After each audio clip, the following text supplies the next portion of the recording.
देख रहे हैं स्वदेश 24x7। मैं प्रीति सैनी। आज का हमारा विशेष प्रोग्राम सटीक इलाज बच्चों के स्वास्थ्य और उनके सटीक इलाज पर केंद्रित है। बच्चों की छोटी सी तकलीफ कब गंभीर रूप ले सकती है, सही इलाज की पहचान कैसे करें, इन्हीं सवालों के जवाब देने के लिए हमारे साथ जुड़ी हैं अपोलो स्पेक्ट्रा हॉस्पिटल की मशहूर बाल रोग विशेषज्ञ डॉक्टर मालविका। आइए करते हैं इस विषय पर गहराई से बातचीत। आपका बहुत बहुत स्वागत है हमारे विशेष प्रोग्राम सटीक इलाज में। सबसे पहले हम बात करते हैं डॉक्टर मालविका, बच्चों के इलाज में सटीक इलाज का सही अर्थ क्या है? नमस्ते, मैं doctor Malavika, consultant paediatrician RGN Apollo Spectra hospital Gwalior. Uh, बच्चों के मामले में सटीक इलाज का मतलब ये है कि हम टाइमली बच्चों की बीमारी को पहचान ले और इसका सही इलाज दे पाए। अगर हम बीमारी को ही नहीं पहचान पाएंगे तो इलाज सही से नहीं दे पाएंगे, क्योंकि बोल नहीं पाते हैं। हमें बच्चों को एग्जामिन करके उनके माँ बाप से कुछ प्रश्न पूछ के उसका इलाज सही से उसकी बीमारी पकड़ सकते हैं एंड उसका सही से इलाज कर सकते हैं। मैम, क्या हर बीमारी का एक ही इलाज सभी बच्चों के लिए उपयुक्त होता है? नहीं, अलग अलग बच्चों में अलग अलग बीमारियां अलग अलग रूप लेता है। कोई कोई जी बच्चों में सिंपल इन्फेक्शन तरह होके निकल जा सकता है, जी किसी किसी बच्चे को सीवियर रूप में होता है। जैसे फॉर एग्जांपल डेंगू बीमारी है, वो सिंपल वायरल इन्फेक्शन की तरह नॉर्मल बुखार बुखार होके ही निकल जा सकता है, जी हाथ पैर में दुखना, सर दर्द इनके साथ। किसी किसी को वही सीवियर हो जाता है, जैसे लिवर में सूजन पैदा कर देता है या फिर बीपी डाउन हो जाना, सांस लेने में दिक्कत लाता है। मतलब वो सीवियरिटी डिफरेंट डिफरेंट होता है अलग अलग जी बच्चों में। सो बच्चे को देख के हम असेसमेंट करके उसके हिसाब से हमें उसके इलाज करना पड़ेगा। जी। मालविका जी, आपके अनुभव में कौन कौन सी बीमारियां बच्चों में सबसे अधिक देखने को मिलती हैं? बच्चों में सबसे ज्यादा देखने को मिलता है जो कॉमन कोल्ड होता है, जो कोल्ड कॉफ इनसे प्रेजेंट करता है, गले दुखना, जुकाम खांसी, ये सबसे कॉमन होता है। उसके बाद अभी बारिश के मौसम में उल्टी दस्त, बारिश और गर्मी के टाइम में उल्टी और दस्त ज्यादा होता है। हेपेटाइटिस होता है, लिवर का सूजन जो है, या फिर दूसरे बुखार होता है जो लंबे समय से जब बुखार चल रहा होता है, जी या फिर टीबी की बीमारी या मलेरिया की बीमारी, रुक रुक के बार बार बुखार आते रहना। तो ये सब बीमारियां बच्चों में ज्यादा कॉमन रहता है। बारिश में डेंगू भी कॉमन हो जाता है, जब बारिश का सीजन होता है तो मच्छरों से जो फैलता है, डेंगू जी। की बीमारी भी देखने को मिलता है। जैसे कि सभी जानते हैं, बच्चों की रोग प्रतिरोधक क्षमता कमजोर होती है। और मैम, इसके लिए क्या उपाय किए जा सकते हैं? घरेलू उपाय कुछ बताइए हमें। तो बच्चों में थोड़ा सा 5 साल तक का इम्यूनिटी थोड़ा सा कम ही रहता है। बच्चे जी धीरे धीरे डेवलप हो रहा होता है, इम्यून सिस्टम भी उसका बिल्ड हो रहा होता है। जी इसीलिए हमें बच्चे का इम्यून सिस्टम को स्ट्रेंथन कराने के लिए हमें उसको टाइम टाइम से वैक्सीनेशन दिलवाना है। जो भी बीमारियां वैक्सीन से हम लोग रोक सकते हैं, उसके लिए हमें बच्चे को वैक्सीनेशन दिलवाना है। जी एंड बच्चे की पे ध्यान देना है, बच्चे का खान पीन पे, ये सारे बच्चे को विटामिन मिनरल्स हर चीज बच्चे को अच्छे से मिल जाए, उसके शरीर भरपूर रहे सारे विटामिन के साथ, सारे न्यूट्रिशन अच्छे से मिले, कुपोषण ना हो बच्चे को, ये ध्यान जी दे।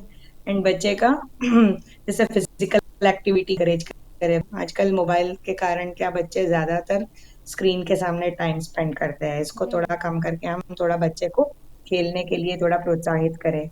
और बच्चे की नींद भी पूरी हो, ये ध्यान रखें, क्योंकि नींद में बच्चे का ग्रोथ होता है स्लीप के टाइम में। तो बच्चे का नींद भी पूर्ण हो, ये हम ध्यान दें बच्चे का। मतलब ओवरऑल बच्चे का हेल्थ और ग्रोथ, इन सब पे हमें ध्यान देना चाहिए, तभी इम्यूनिटी को हम धीरे धीरे इसका इम्प्रूव कर सकते हैं। जी।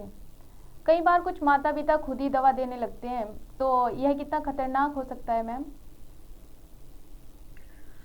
माता पिता को मतलब सिर्फ एक बुखार दिखता है, बाहर की चीज, बुखार का कारण क्या हो सकता है, कोई सीरियस बीमारी है या सिंपल इन्फेक्शन है, वो डॉक्टर बच्चे को एक बार पूरी तरह से एग्जामिन करके डॉक्टर एक इम्प्रेशन बनाता है। अब माँ बाप इनिशियली तो दे देते हैं, अगर वो बीमारी सीरियस हो गया, ज्यादा दिक्कत करने लगा बच्चे को, तब फिर वो दवाई काम नहीं करेंगे, तब कभी कभार इंजेक्शन की जरूरत पड़ सकता है, जी पानी चढ़ाने की जरूरत पड़ सकता है। तब इनिशियल स्टेजेस में तो लगेगा उनको कि हम दे रहे हैं दवाई, लेकिन जी अगर सही टाइम में हम पकड़ नहीं पाए बीमारी को, पहचान नहीं पाए, तो कभी कभार बच्चा ज्यादा सीरियस हो सकता है। तो शुरुआती में दौर में ही हम अगर बीमारी सही से इलाज कर शुरू कर लिया तो ये सब चीजें हमें देखने को नहीं मिलेगा। इसीलिए प्रोफेशनल हेल्प लेना हमेशा बेटर रहता है। अगर माँ को दवाई थोड़ा बहुत होगा, लेकिन एक बार डॉक्टर देखने से उनको भी तसल्ली हो जाती है कि हमने दिखा दिया तो एटलीस्ट हमें समझा दिया गया कि है क्या प्रॉब्लम बच्चे को, तो वो बेटर रहता है। जी। और मैम जैसे आजकल इंटरनेट बढ़ रहा है, तो इंटरनेट से पढ़कर और इलाज करने की प्रवृत्ति बच्चों के लिए कितनी खतरनाक हो सकती है? क्योंकि इंटरनेट में तो बहुत सारी चीजें देते हैं एंड मतलब सही है या नहीं वो भी नहीं पता, बहुत सारी चीजें पढ़ने को मिलता है एंड जी घबरा भी जाते हैं पेशेंट, मतलब जी पेरेंट्स जो होते हैं, बच्चों के माँ बाप ज्यादा घबरा भी जाते हैं कि ये भी हो सकता है वो भी हो सकता है। वो जो है बीमारी वो तो डॉक्टर ही पकड़ पाएगा ना सही से। तो अगर वो गलत दवाइयां दे देंगे या गलत डोज दे देंगे तो बच्चों का लिवर पे, किडनी पे, इन सब पे असर पड़ सकता है। अगर दवाइयां की मात्रा कुछ ऊपर नीचे हुआ तो उसका साइड इफेक्ट फिर आने लगेगा, बच्चे को प्रॉब्लम होना शुरू होगा। इसीलिए प्रॉपर दवाई और प्रॉपर डोज और प्रॉपर टाइमिंग्स जो होता है बच्चे को जो देते हैं हम, वो डॉक्टर ही लिख के दे और समझाए तो बेटर रहेगा। नहीं तो पेशेंट कुछ भी कर लेता है, उसके बाद जब प्रॉब्लम बढ़ जाता है तब वो डॉक्टर के पास पहुंचते हैं। तो जी बच्चा अननेसेसरी सफर करेगा, पेरेंट्स भी सफर करेंगे, घबरा जाएंगे। तो ये सब से बचने के लिए बेटर रहेगा कि शुरुआती में ही अगर बच्चे को डॉक्टर के पास लेके आए तो सही से हम उसका इलाज बता पाए। जी जी। बुखार, दस्त और खांसी जैसी सामान्य बीमारियां होती हैं, तो उसमें डॉक्टर के पास कब जाना चाहिए मैम?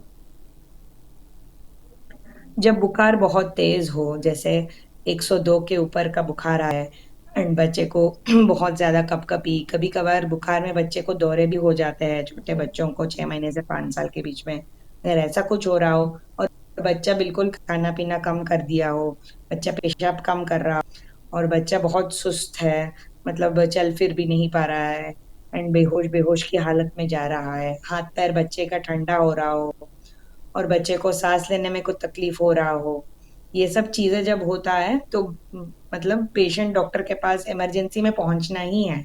मतलब क्योंकि और वेट नहीं करना है कि हम देख लेते हैं, दवाई देके देख जी लेते हैं, ये नहीं सोचना है क्योंकि उस टाइम हो सकता है उसको इंजेक्शन दवा की जरूरत पड़े या पानी चढ़ाने की जरूरत पड़े। बच्चा ज्यादा सुस्ती में जा रहा है तो इसका मतलब हमें वेट नहीं करना चाहिए। तो थोड़ा बच्चे का नॉर्मल तबीयत से थोड़ा सा बिगड़ने लगेगा तो ही वो डॉक्टर के पास आ जाए, ताकि हम टाइम से उसको इलाज कर पाए। टाइम अगर चला जाएगा, अपन लेट हो जाते हैं तो ज्यादा हम कुछ कर नहीं पाएंगे, फिर बहुत जी ज्यादा दवाइयां नहीं है, जब एंड स्टेज पे बीमारी पहुंचता है उस टाइम बहुत ज्यादा दवाइयां मदद नहीं कर पाती है। शुरुआती में ही बच्चा धीरे धीरे वापस नॉर्मल हो जाएगा दवाइयों के साथ। सो बेटर क्रिटिकल एक टाइम होता है कि टाइम से वो पहुंच जाए। थोड़ा सा भी गड़बड़ लगा है बच्चे के, नॉर्मल नॉर्मल नहीं है बच्चे का, हालत ऐसा लग रहा है तो बेटर वो पहुंच ही जाए, वो बेटर जी। रहता है। बच्चों में जैसे एलर्जी और अस्थमा के क्या लक्षण होते हैं, इलाज में क्या सावधानी बरतनी चाहिए मैम? एलर्जी अभी बहुत ज्यादा कॉमन रहता है, गर्मियों में भी रहता है और सर्दियों के सीजन में भी अलग अलग फॉर्म्स ऑफ एलर्जी होते हैं। जी एलर्जी आंखों में भी हो सकता है, आंखों में बच्चा खुजली करने लगेगा, आंखों से पानी आता है, आंखें लाल हो जाना एंड नाक में एलर्जी होती है, जैसे हमेशा जुकाम बना रहना और रात के टाइम में खांसी बढ़ जाना एंड ग्रोथ भी अच्छे से नहीं होता है, हमेशा बच्चा बीमार पड़ता रहता है। जी एंड फेफड़ों में जो एलर्जी होती है वो खांसी खांसी के रूप में होती है, बलगम खांसी, सांस लेने में तकलीफ होना, ऑक्सीजन लेवल्स डाउन होना, ये सब बार बार होता रहता है। एलर्जी में क्या हर महीना बच्चा बीमार हो जाता है जी या फिर हर 15 दिन में बच्चा बीमार हो रहा है, बार बार दवाइयां ले रहे हैं, फिर ठीक हो जाता है एक हफ्ते में दवाइयों के साथ, फिर बच्चा बीमार हो रहा है। बार बार होने से रोकने के लिए एलर्जी के लिए कुछ दवाओं पे बच्चे को हमें रखना पड़ेगा कुछ टाइम के लिए, कुछ जगह 1-2 महीने के लिए, 4-5 महीने के लिए, ऐसे डिपेंडिंग ऑन बच्चे का कंडीशन हमें थोड़ा लंबा इलाज एलर्जी को रोकने के लिए, तभी बच्चा बार बार बीमार होने से हम उसको रोक सकते हैं। तो ये सारे सिम्टम्स है बच्चे के एलर्जी का। जी एंड कुछ खून की जांचों में भी आ जाता है कि एलर्जी का लेवल्स कितना है, वो भी हम करा के देख सकते हैं कि पेशेंट को समझाने के लिए। जी। मालविका जी, आपने कुछ ऐसा कोई केस देखा होगा जहां समय पर इलाज से बच्चा गंभीर स्थिति से बच पाया हो?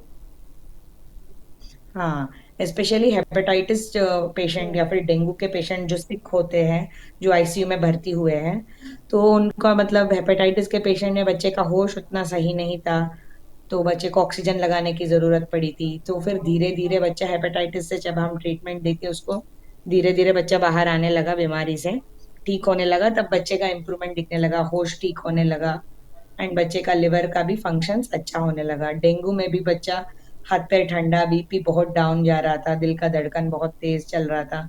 उसको भी आईसीयू में जब हम इलाज पेट भी फुला हुआ था, पानी-वानी भर जाता है जब डेंगू में, तब धीरे-धीरे हम उसको फ्लूइड का अच्छे से टाइट्रेशन करके उसको प्रॉपर ट्रीटमेंट दिया, मॉनिटरिंग के साथ।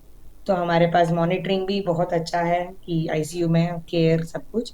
तो जी उसके साथ हमारा बच्चा धीरे-धीरे ठीक होके बाहर निकल के डेंजर से बाहर भी आए हैं, क्रिटिकल कंडीशन से अच्छे से धीरे-धीरे बाहर आए। जी, जैसे कि आजकल टीका होता है तो टीकाकरण में लोगों को कोई भ्रम है कि मतलब लगाना चाहिए या नहीं लगाना चाहिए, इसमें आप क्या कहना चाहेंगी मैम? टीकाकरण 100% लगाना चाहिए।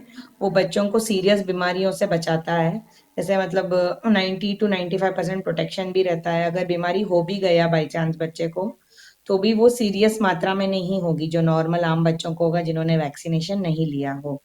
तो बहुत कम स्तर में होता है ये जो बीमारी बच्चे को एंड बच्चा अच्छे से उसको रिकवर भी हो जाता है मिनिमम ट्रीटमेंट के साथ। तो इसीलिए जो खतरनाक बीमारियां हैं, जो बच्चे को परेशान कर सकता है आगे जाके लाइफ में भी एंड कभी-कभी कॉम्प्लिकेशंस कर देता है, बच्चे का ज़्यादा स्थिति गंभीर हो जाता है। उन सब से बचाने के लिए हमें बहुत सारे वैक्सीनेशंस है, वायरसेस के लिए, बैक्टीरिया के लिए, इन सब के वैक्सीन्स है हमारे पास। जितना अवेलेबिलिटी है सारे का लाभ उठाए पेशेंट, पेरेंट्स, सारी चीज़ों का गवर्नमेंट में कुछ वैक्सीन्स लग जाता है, कुछ कुछ नहीं लग पाता है गवर्नमेंट शेड्यूल के। प्राइवेट सारे वैक्सीन लगवाए, जैसे हेपेटाइटिस ए हो गया, वारिसेला मतलब चिकन पॉक्स हो गया एंड टाइफाइड का वैक्सीन हो गया एंड इन्फ्लुएंजा का। इन सब का वैक्सीन नॉर्मली लग नहीं गवर्नमेंट में, तो बेटर रहे कि पेशेंट आके लगवा ले, ताकि बच्चों वो बीमारियों से बच पाए एंड अच्छे अपने जिंदगी जी पाए। जैसा आपने मैम बताया है कि आपके हॉस्पिटल में ऐसे सटीक इलाज के लिए कौन-कौन सी तकनीकी सुविधाएं उपलब्ध होती हैं? हमारे हॉस्पिटल में जैसे हम पहले एग्जामिन कर लेते हैं बच्चे को एंड उसके बाद जब जो भी जरूरी हमें लगता है जांचें हैं, जो खून की जांचें हैं वो हो जाती है। जी, पैनल जब बीमारियों का समझ में नहीं आ रहा है कि क्या बीमारी है, तो कुछ कुछ पैनल्स भी होते हैं जी, बुखार का कारण क्या है लंबे समय से जब चल रहा होता है, वो पैनल्स भी खून की जांचों द्वारा हम देख सकते हैं। जी। एंड हमारे पास एक्सरे है, साउंड है, सीटी स्कैन है। तो ये सारे टेक्निकों से हम बच्चे का मतलब पता कर सकते हैं कि बीमारी कौन से लेवल पे चल रहा है एंड कुछ जांचें भी है जो स्पेशल जांचें है ब्लड की, वो भी हमारे यहाँ से हम कर सकते हैं। जैसे टीबी के लिए कुछ जांचें हैं, जी। कुछ इन्फेक्शंस के लिए और कुछ जांचें हैं, वो सब भी हमारे यहाँ पे सारी जांचें की अवेलेबिलिटी हो जाती है ताकि ट्रीटमेंट हमारा सटीक हो। मैम बच्चों के लिए पोषण कितना महत्वपूर्ण है और इलाज में इसका क्या योगदान होता है? पोषण बहुत ज़्यादा महत्वपूर्ण है बच्चे को, ग्रोइंग एज होता है उनका, बढ़ते उम्र में क्या होता है, पोषण अच्छे से मिल जाता है तो अच्छा बच्चा ग्रोथ कर लेता है। जैसे हाइट हो, बच्चे का वजन हो, अच्छे से बच्चा गेन कर लेता है, तब उससे इम्यूनिटी भी बच्चे का इम्प्रूव्ड रहता है। जो कुपोषित बच्चे होते हैं उनको जल्दी जल्दी बीमारियां पकड़ लेते हैं एंड उनका वजन भी अच्छे से नहीं और बढ़ पाता है, ग्रोथ नहीं कर पाते हैं वो। तो इसीलिए हमें बच्चे का पोषण पे बहुत अच्छे से ध्यान देना है, बैलेंस्ड डाइट देना है बच्चे को हमें, जिसमें सारी चीजें जो न्यूट्रिशन के होते हैं, जैसे कार्बोहाइड्रेट्स है, प्रोटीन्स, फैट्स, विटामिन्स, मिनरल्स, हर चीज बच्चे को मिल पाए प्रॉपर, मतलब क्वांटिटीज में उसको जो रिक्वायरमेंट है बच्चे का उसके हिसाब से हम उसको दे पाए, वो बहुत ज्यादा जरूरी है। तभी बच्चा पढ़ाई लिखाई भी कर पाएगा, आगे जाके ग्रोथ भी अच्छा होगा एंड अच्छा क्वालिटी ऑफ लाइफ भी एंजॉय कर पाएगा। ये क्या हो सकता है? मानसिक स्वास्थ्य इंटरनेट के चलते ज़्यादा बढ़ गया है, असर पड़ता है मानसिक स्वास्थ्य पर इंटरनेट का बहुत ज़्यादा। यस, मानसिक स्वास्थ्य बहुत इम्पोर्टेंट है क्योंकि अभी के बच्चे थोड़ा सा उतना मतलब थोड़े वीक भी हो जा रहे हैं, कभी कभी छोटी छोटी बातों को वो मतलब उस पे बुरा मान जाना जल्दी एंड उन लोगों को सपोर्ट की बहुत ज्यादा जरूरत पड़ती है, क्योंकि पहले के जमाने में उतना नहीं होता था लेकिन अभी के जमाने में बहुत ज्यादा सेंसिटिव होते हैं बच्चे एंड ये फोन और इन सब के एक्सपोजर भी इन लोगों को है। तो इसीलिए इन लोगों को हमें समझाना भी बहुत ज़रूरी है, स्पेशली थोड़ा-सा जैसे बच्चे मिडिल स्कूल में आते हैं, तो जी। थोड़ा समझने लगते हैं चीज़ों को एंड उनसे जैसे हम बात करते हैं, ओपननेस बहुत इम्पोर्टेंट है। कभी खुल के बात नहीं कर पाता है माँ-बाप के सामने, डरता है, तो डर नहीं बनाए रखना है पेरेंट्स बच्चे को फ्रेंडली मैनर में उसके साथ डील करें, उसको क्या प्रॉब्लम्स होता है तभी बच्चा शेयर कर पाएगा। तो शेयर करेगा तो हम उसके लिए सही से सही इलाज बता सकते हैं या फिर जो काउंसलिंग की ज़रूरत है वो कर सकते हैं। तो मानसिक स्वास्थ्य बहुत इम्पोर्टेंट है, तभी जाके बच्चा हर चीज़ समझ पाएगा और सीख पाएगा और आगे भी बढ़ पाएगा ज़िंदगी में। आप उन माता पिता को क्या संदेश देना चाहेंगी जो बार बार डॉक्टर के पास जाने से कतराते हैं? तो उन माँ-बाप को मैं यही बोलना चाहती हूँ कि डॉक्टर से मत डरिए, डॉक्टर आपका दुश्मन नहीं है। तो हम यहाँ बैठे हैं कि आपके बच्चे को कुछ मदद करने के लिए। जी।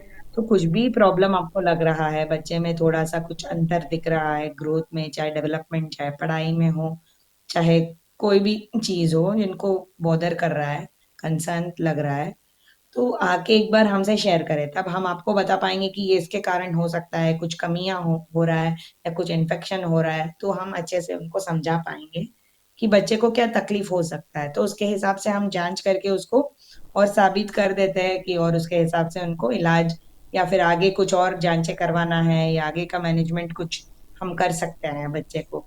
मन लेट जितना करेंगे, उतना हम बीमारी हमारे हाथ से निकलती जाएगी।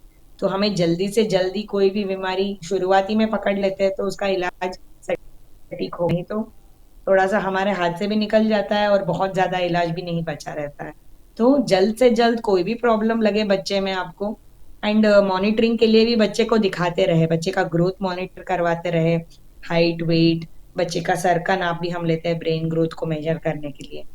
तो डॉक्टर के पास टीकाओं के लिए टाइम-टाइम से पहुँचे ताकि डॉक्टर भी बच्चे को असेस कर पाते हैं कि कोई कमी है तो डॉक्टर भी सुझाव दे दे एंड उसके हिसाब से हम बच्चे को प्रॉपर ट्रीटमेंट देके उनका लाइफ बनाएँ। Yes ma'am. अंत में आप उन माता पिता को क्या कहना चाहेंगी जो अपने बच्चों का मानसिक स्वास्थ्य को लेकर चिंतित होते हैं? तो मैं यही बोलना चाहती हूँ कि बच्चे को अपना थोड़ा-सा बच्चे के साथ खुल के बात करने का एक मौका देते रहें। मतलब उनको क्या उनके मन में चल रहा है, वो हमें जानना पड़ेगा। नहीं तो जी। बच्चे कभी-कभी गुमसुम से रहते हैं, चुप से हो जाते हैं, शेयर नहीं करना चाहते हैं। थोड़ा टीनेज में आते-आते बच्चे के अपने फ्रेंड्स के साथ ज़्यादा उनका कनेक्शन बन जाता है। तो इसीलिए माँ-बाप को भी उसके फ्रेंड की तरह ही थोड़ा उनसे मतलब उनसे बात करने की कोशिश करना चाहिए। उनको क्या चाहिए ये इनके मन में जानना चाहिए। अगर ज़रूरत पड़ेगा तो हमें मेंटल हेल्थ प्रोफेशनल से भी एक बार अगर बच्चे को कुछ डिप्रेशन लग रहा है, या एंग्ज़ायटी हो रही है या कुछ जी। परेशानी हो रही है तो उनसे मिल सकते हैं हम। वो साइकोलॉजिस्ट के पास भी भेजते हैं कि काउंसलिंग के लिए या फिर कुछ दवाइयों की भी ज़रूरत पड़ सकती है थोड़े टाइम के लिए तो वो भी ले लें। क्योंकि ये कोई मतलब स्टिग्मा ना बनाए कि इसको ये है दिक्कत या फिर उसका मज़ाक ना उड़ाए बच्चे का कि तुमको ऐसे कैसे हो सकता है, हमारे ज़माने में तो नहीं था। जी। मतलब ये सब ना बताएँ एंड उसकी प्रॉब्लम को हम समझने की कोशिश करें ताकि उसको हम हेल्प कर सकें बच्चे को। बहुत बहुत धन्यवाद डॉक्टर मालविका जी। आपने बच्चों के स्वास्थ्य से जुड़ी बहुत सी समस्याओं को दूर किया और सटीक इलाज की महत्ता को बारीकी से समझाया। आपकी बातें हर माता पिता के लिए एक मार्गदर्शक की तरह हैं। उम्मीद है हमारे दर्शक भी इससे लाभान्वित होंगे। इसी तरह की और जानकारी के लिए बने रहिए स्वदेश 24x7 के साथ। मैं प्रीति सैनी, नमस्कार।